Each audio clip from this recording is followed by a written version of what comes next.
bonsoir tout le monde, bienvenue pour un nouveau live sur comment gérer les relations à l'église. Comment gérer les relations à l'église. Bonsoir, je vais épingler le thème, donc je répète, comment gérer les relations à l'église. Bonsoir tout le monde, bonsoir Marie. Bonsoir Stéphie, bonsoir Catherine, bonsoir tout le monde. J'espère que vous allez bien, que vous avez passé une bonne journée. Bonsoir Promesse. Bonsoir tout le monde. Je vais épingler le thème de ce soir. C'est comment gérer les relations à l'église. Pardon.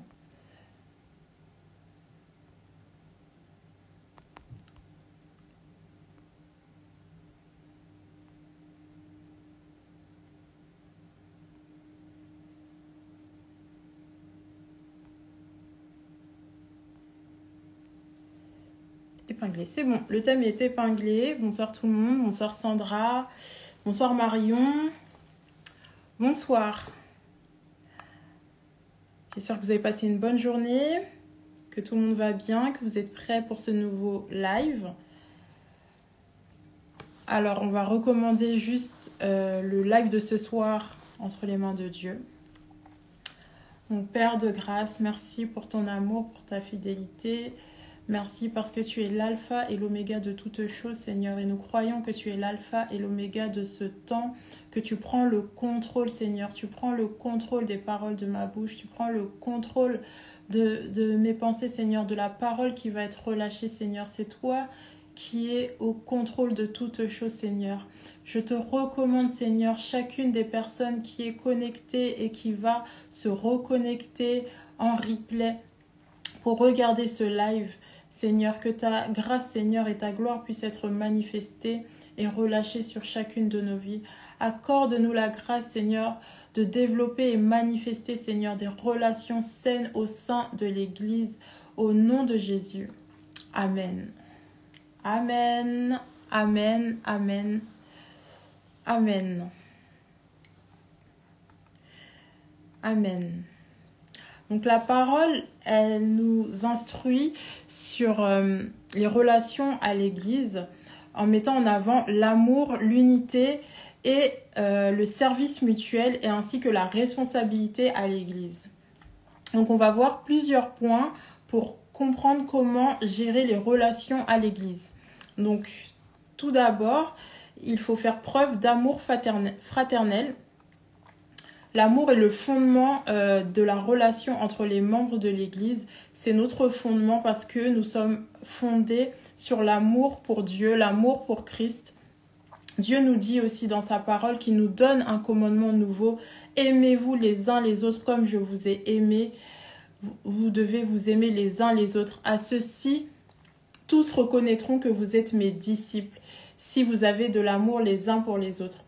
Ce verset, qui est un commandement pour nous, nous indique que pour être reconnus en tant que disciples de Dieu, nous devons nous aimer au sein de l'Église. Nous devons nous aimer, avoir de l'amour mutuel les uns pour les autres et le partager.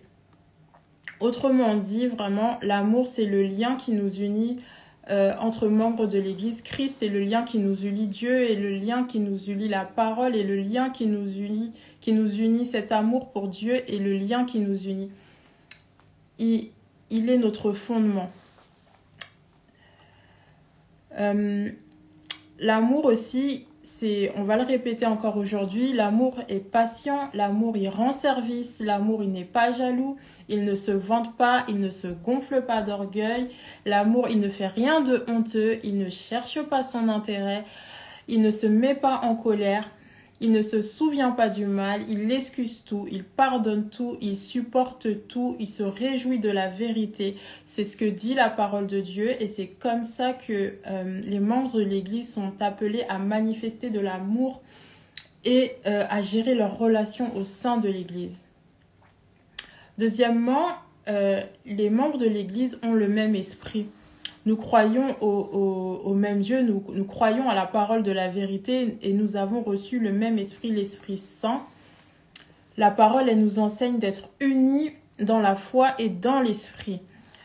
Dans la parole, Dieu nous demande de nous efforcer à conserver vraiment l'unité de l'esprit par le lien de la paix. Nous devons être en paix les uns envers les autres.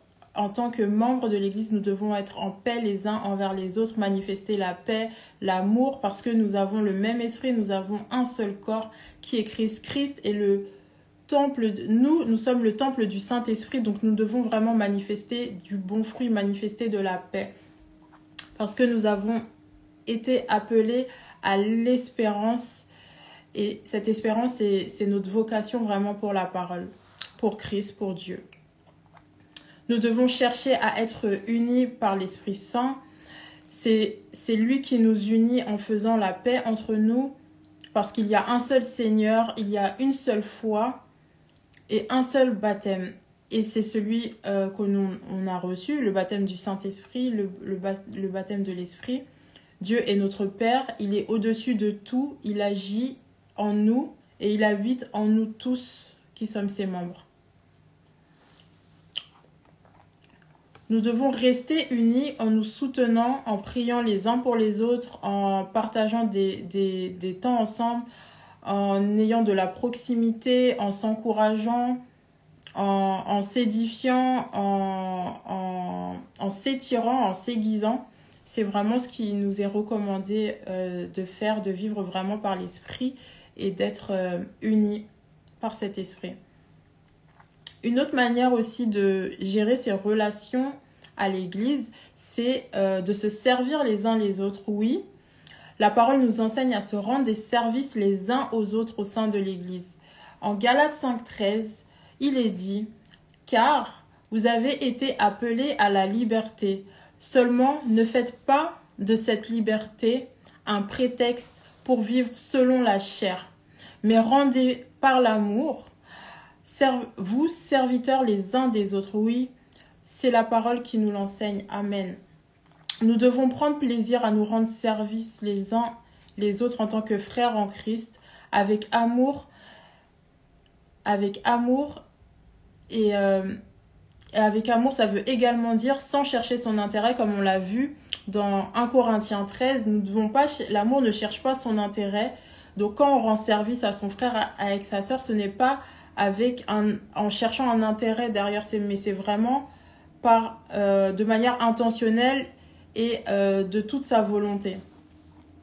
L'amour, il rend service et il ne se gonfle pas d'orgueil et il ne cherche pas son intérêt, comme il est dit dans 1 Corinthiens 13.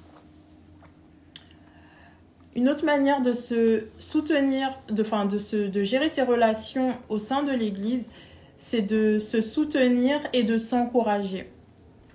Le Seigneur, il nous a donné une demeure pour que nous y soyons fixés, pour que nous y soyons bénis et pour que nous ne soyons plus opprimés. Oui, c'est ce qu'on retrouve au sein de l'Église. Quand on arrive à l'Église, c'est une des paroles qui nous est adressée vraiment.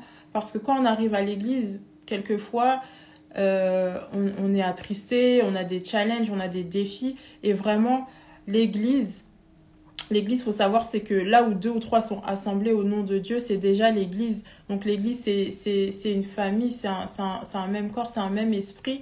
Donc là où Dieu veut que nous soyons fixés, c'est pour s'encourager, pour s'édifier, pour se soutenir. Nous sommes membres de l'Église et nous sommes appelés à nous encourager, nous challenger, nous soutenir, à nous conseiller, à être aussi des sources de bénédiction les uns pour les autres. Amen.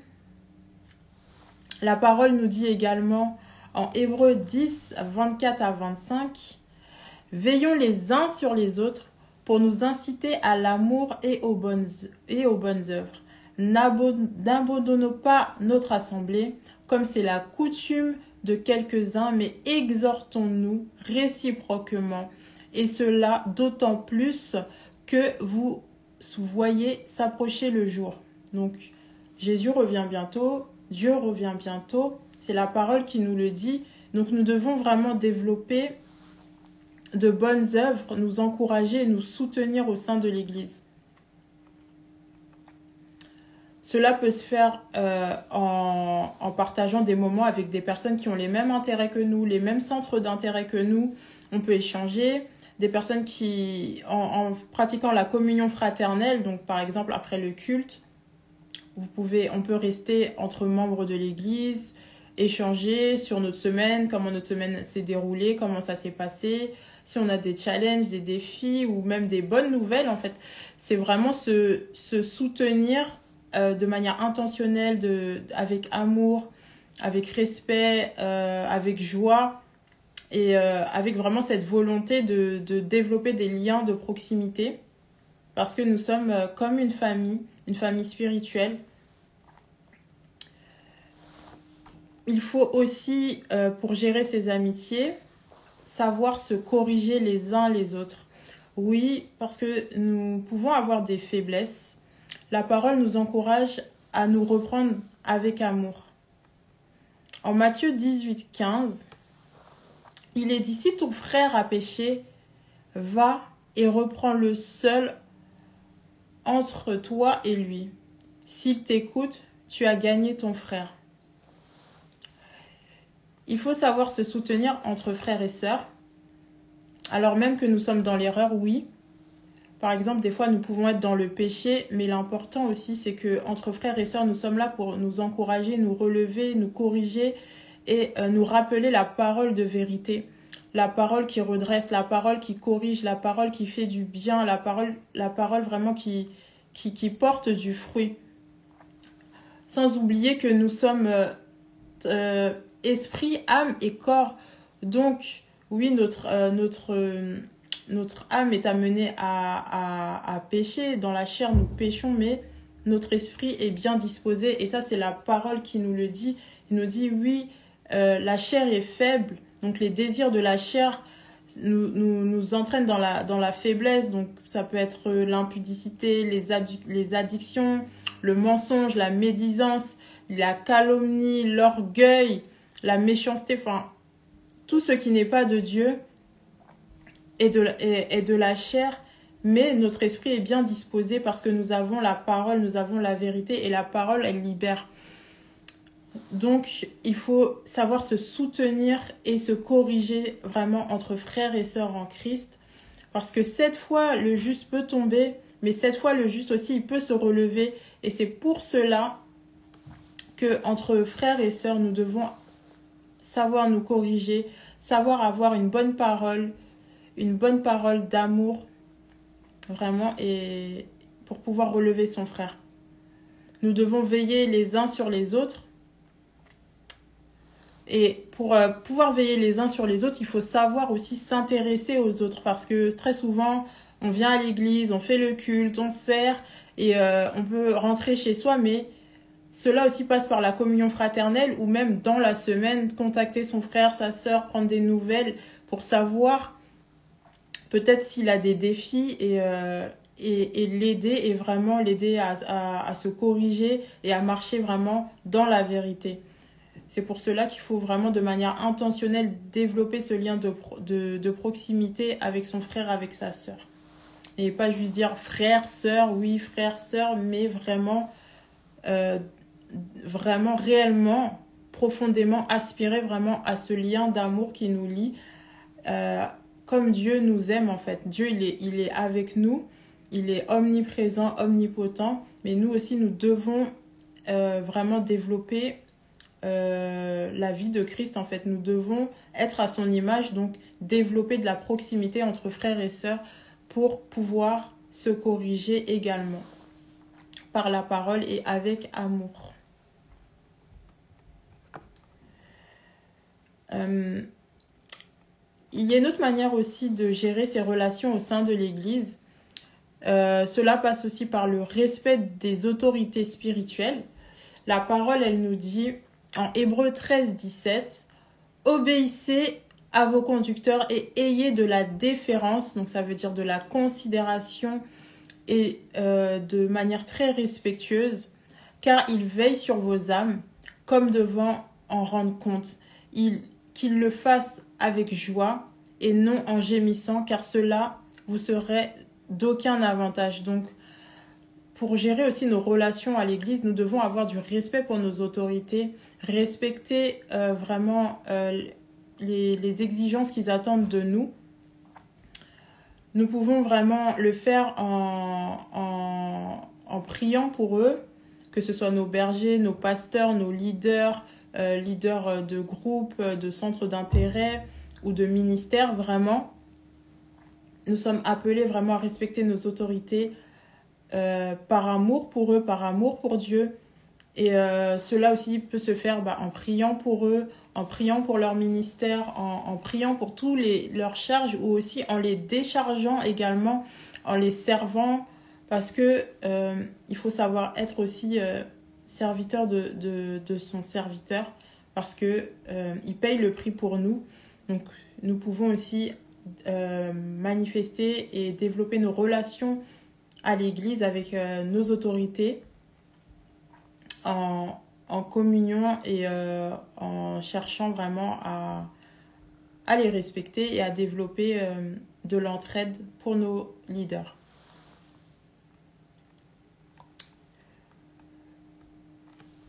Alors, nous pouvons aussi développer le support les uns pour les autres pour gérer nos relations à l'Église.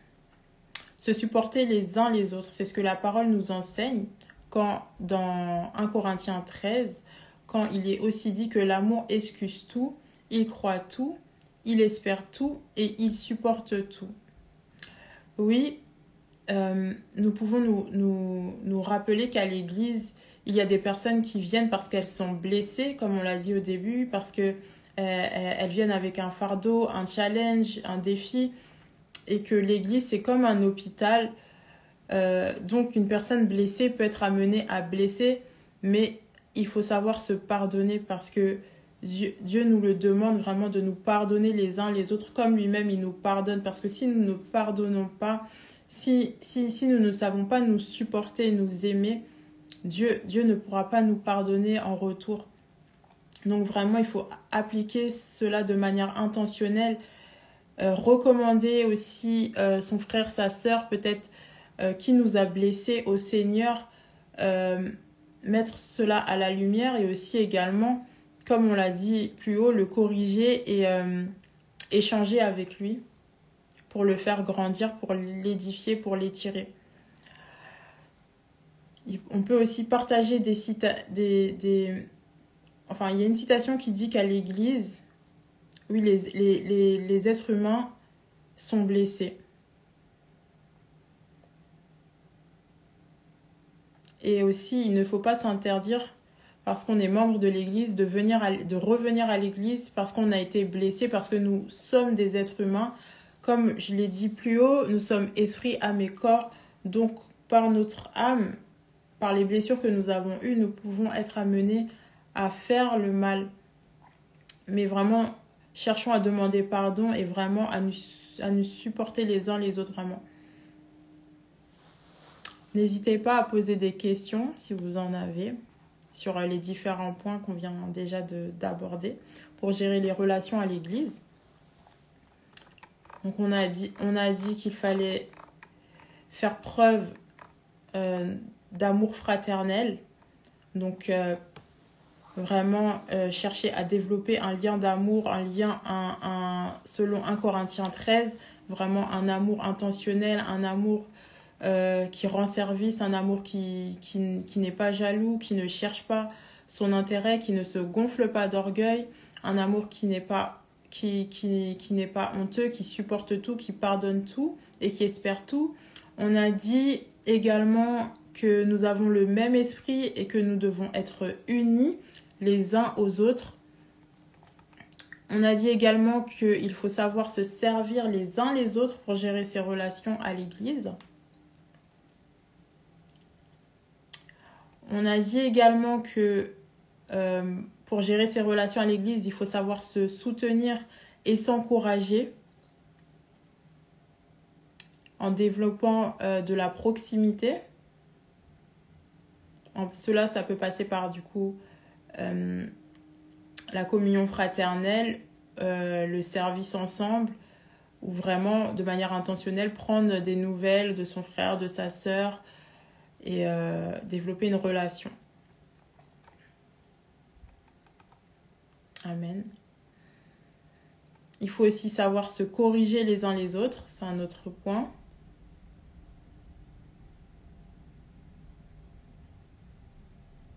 Amen. Et on a parlé également du respect des autorités spirituelles. Amen. Il faut également se supporter les uns les autres.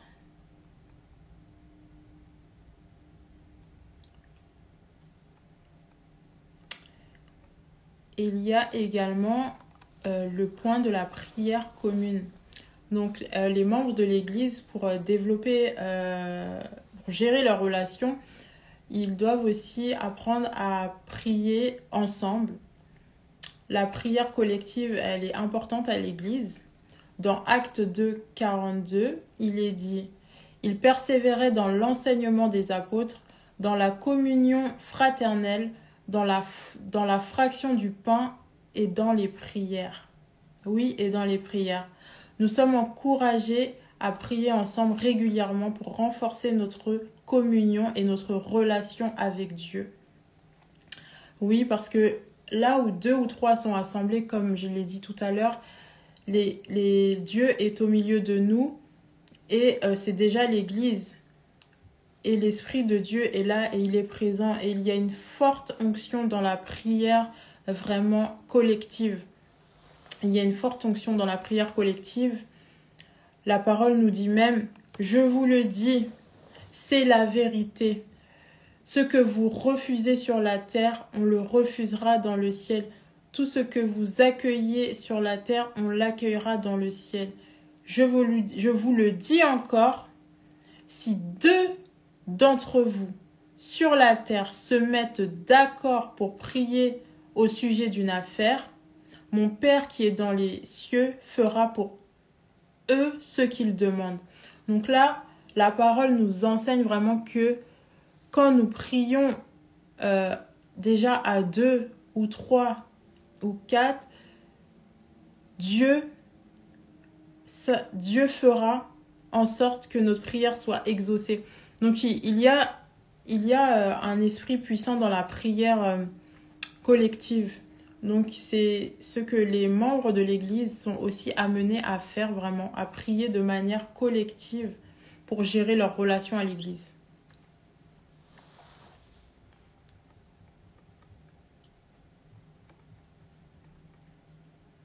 Donc n'hésitez pas si vous avez des questions sur comment gérer les relations à l'Église.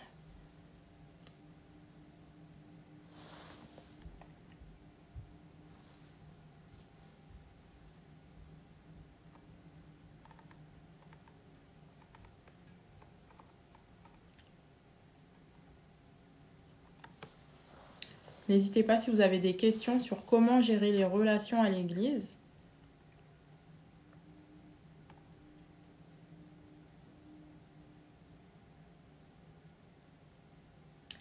Que faire en cas de conflit à l'Église? En cas de conflit à l'Église, entre 2 personnes, donc ça reprend le point de se corriger entre frères et sœurs. Donc on peut prendre son frère et le reprendre entre lui et nous. S'il nous écoute, nous avons gagné notre frère, mais s'il ne nous écoute pas, nous pouvons prendre à témoin une autorité pour encourager la réconciliation. La réconciliation et la gestion du conflit. Également, nous pouvons prier pour cette situation et manifester également de l'amour envers son frère pour la personne qui est peut-être plus disposée à comprendre que son frère est dans le défi. Amen.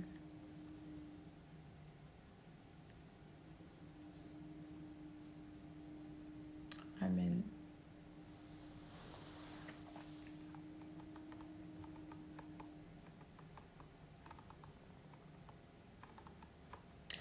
Alors, nous avons dit que pour gérer les relations à l'Église, il fallait faire preuve d'amour envers son frère et sa sœur en Christ, faire preuve d'unité, d'union, de marcher dans le même esprit, se rendre service les uns les autres, aussi savoir se corriger les uns les autres dans nos faiblesses et dans l'obéissance, et pratiquer la prière collective et également se supporter.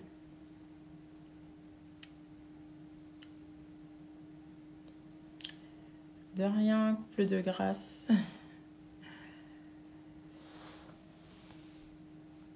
Je regarde s'il y a d'autres questions.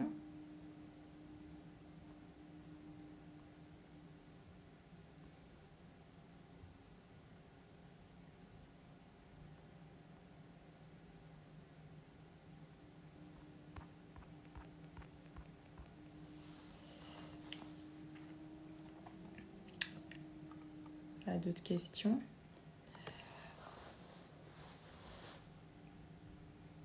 Je vais prier. N'hésitez pas si vous avez d'autres questions. Et on pourra continuer le live.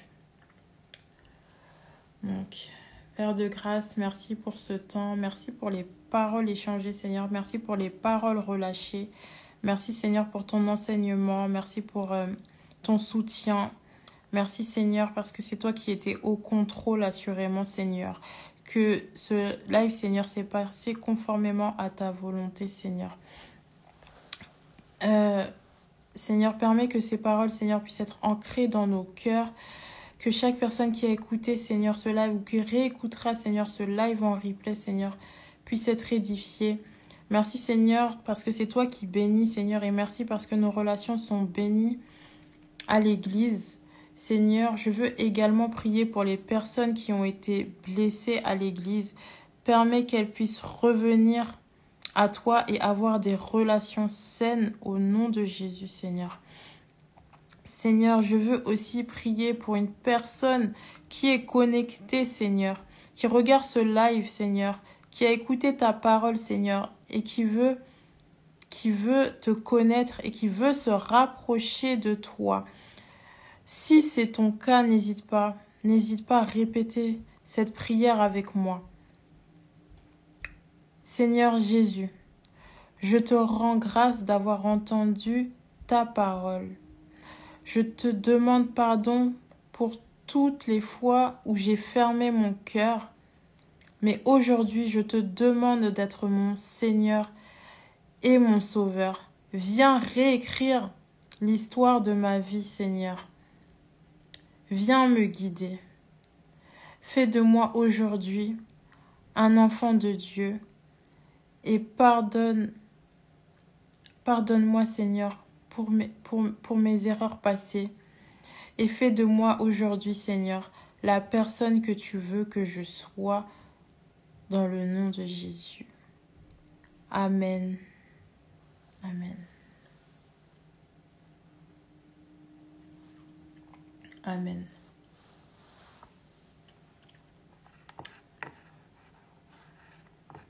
Alors, je vais faire quelques annonces. Déjà, la semaine prochaine, on se retrouve pour le prochain live sur les relations.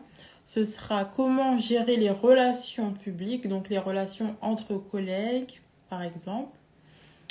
Vous pouvez également noter que le 14 décembre, il y aura un brunch. Donc pour plus d'infos, n'hésitez pas à revenir en DM sur la page de Préserve ton cœur. Vous pouvez également prendre rendez-vous pour vous rapprocher de Dieu en nous contactant en DM. Les rendez-vous sont totalement gratuits.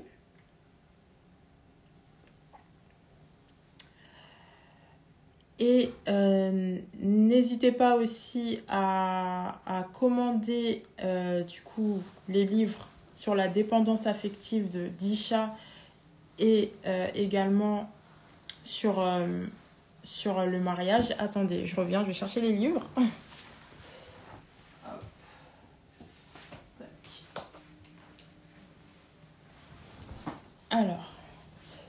Il y a le livre sur du célibat jusqu'au mariage. Donc c'est un livre avec des prières pour la femme, pour l'homme et pour le couple. Et le livre sur la dépendance affective pour toute personne qui souffre de dépendance et de blessures. N'hésitez pas. N'hésitez pas également à suivre la page YouTube Couple de Grâce, donc qui est la page YouTube du couple d'Isha et son mari. Et voilà. Et je vous souhaite à tous d'être bénis et de passer une bonne fin de semaine. Amen.